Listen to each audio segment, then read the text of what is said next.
Hey everybody, Seattle Forge here, taking a look at the Type 64 Tier 6 Chinese light tank. It doesn't look Chinese. Well, that's because it was made by the Americans. And then you can see, dun da da, this giveaway right here. This was a tank that was proposed for Taiwan, an airborne tank that could be dropped in, etc. But because it's American and not made in a Southeast Asian jungle, its gun points down. So you'll notice a couple things. It has an open top. I believe this was a variant Hellcat turret or the actual Hellcat turret, not the Hellcat that's in the game. And you can also see it has that very American-looking hull. Yeah.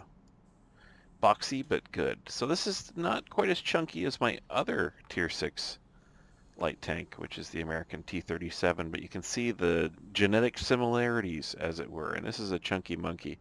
I am going to compare these two. I think they're the two best Tier 6 light tanks, but I want to take a look at this one. This is an unfortunate tank in many regards because for me, because when I first joined World of Tanks, I joined a clan very early, and they played a lot of strongholds, and they insisted that I get a Tier 6 as quickly as possible, and it was said that I could buy this premium and I could play with the other boys. So I did, and I'd barely learned the rudiments of this, and I played it a lot, and then I really put it away until recently when I'm trying to get good. And I'm making progress, and I've changed my loadout quite a bit, and I had this set up for a long time purely as a scout. If you take a look at the equipment that I've got on this thing, it's weird. So I put a rammer back in. I had a camouflage net, and then I had both pieces of optical equipment, which do not work together. They work separately, and when I stay still behind my camo net, I have much better vision than just running around my coated optics. But I really don't know what else to put in this damn tank. I'll tell you why. If you take a look at the T-37, vertical stabilizers, vents, those are two things that I can't put on the Type 64. The Type 64 is open top and won't take vents. And because it's not American at Tier 6, it's not going to see vertical stabilizers, and vertical stabilizers are the best thing you can put on a tank, as far as I'm concerned, for firing on the move, which is why, despite a lot of the soft stats on the Type 64 being quite good, the T-37 excels at firing on the move. All right, so let's take a look at this Type 64. So it has a weedy little gun. That isn't horrible at all. It's a 76 millimeter American gun, and it has a massive rate of fire. It does have fairly poor penetration. It's not Chinese 50 to 5916 poor penetration, which is robbery, by the way. And it has actually the same damage as the gun on the Type 37. And actually, a lot of the soft stats, this gun is better than the Type T37, sorry, Type 64 T37. But of course, you can't fit vertical stabilizers. The other thing about this is the gun on the T-37, the non-autoloader version, has penetration of 150 and APCR rounds that are just shy of 100 or 200, whereas the Type 64 is a little lacking in penetration down at 128, and that's why you see so much APCR in this tank. I feel shame, but when you can see Tier 9s in this tank, it's nice to be able to have something that can at least go through its ass. I insist on it. I still use quite a bit of AP, but I start with APCR at the beginning of the game when you're more likely to run into full health, well-armored tanks. So that's the conundrum I have with the equipment here, and actually I'd love to see a comment if you have better ideas. What can I do to get rid of the, instead of these binoculars? I just don't see anything that is that exciting except maybe putting the camouflage net back on. But I do like the option of passive scouting with my binos. All right. So we've talked about the gun a little bit. We've talked about the open turret. The armor statistics are almost identical between the two tanks.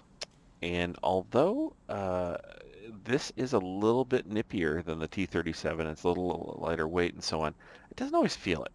But it is a pretty mobile tank. I believe it's got a top speed limit. Let's take a look. They have stats in game now. I think it has a top speed limit of 72. And of course, that's with the governor. That's with the governor. I think it's in 70s the base. And the specific power is a little bit better in this tank, etc. The engine power is a little weaker, but because it's lighter, it shifts a little better. Survivability. This thing has no armor. No armor. And you're also particularly susceptible to HE artillery pieces because of the open top. And in regards to concealment, it is actually pretty fantastic. It is pretty fantastic. When it's not running around, when it's got a bush, it is a pretty phenomenal passive scouter. But, you know, passive scouting's gone the way of the dodo, so unless you're on Prokhorovka or Fiery Sailor, you're really not going to find much of a use for that. And then in regards to spotting, it's got quite a great view range for a Tier 6 tank. What is the Type T-37's view range? Yeah, very similar, but the Type 64 is a little better. So once again, this equipment loadout, I'm not particularly happy with it. I'm not sure what else to do. Hey, if you have any suggestions, let me know. All right, let's take a look at this and a little bit of gameplay. Alright, so here we are on Himmelsdorf. I am in the Type 64, my Tier 6 Chinese light tank, and my buddy Rogue FC is in his Tier 7 American artillery, the M12. Lucky him! Himmelsdorf, Artie's favorite map. Right? And right away, I'm thinking, I don't want to be on the hill. And I rarely go to this side in any of my tanks. But this time, I was just feeling it. And unfortunately, I see nobody goes to the hill. What's the percentage of this game? It's dead even. Alright. Well, we'll see.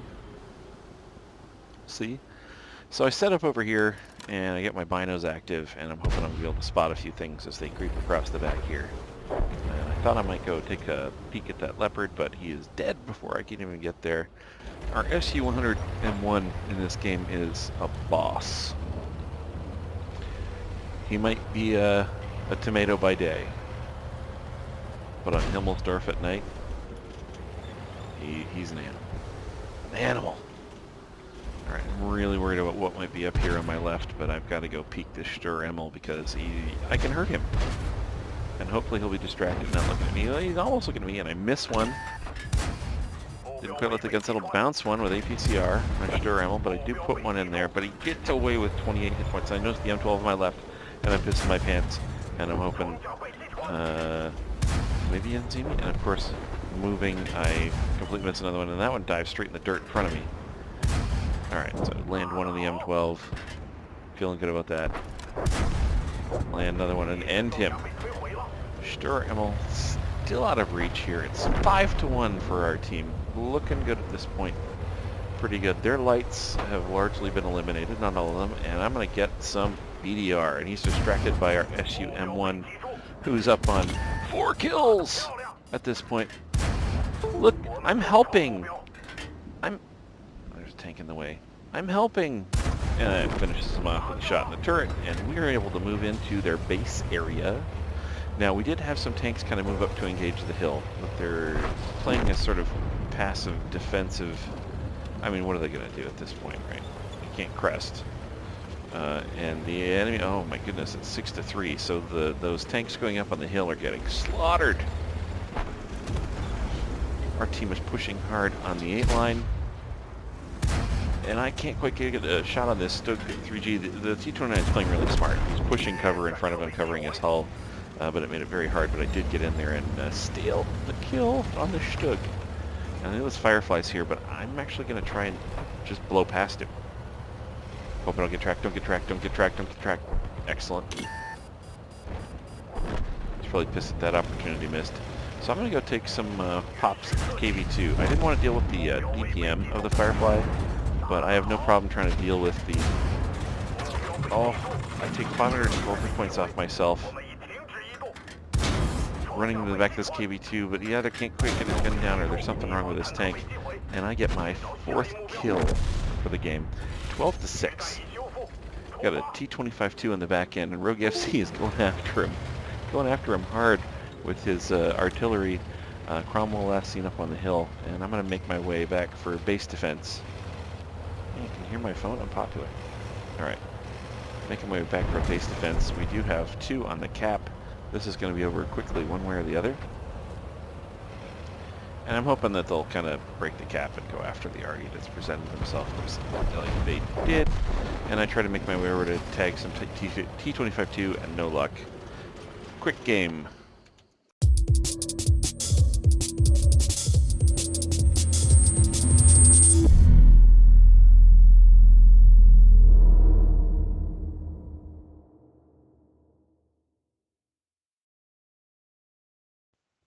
If you like what you see here, please like and subscribe. Thank you.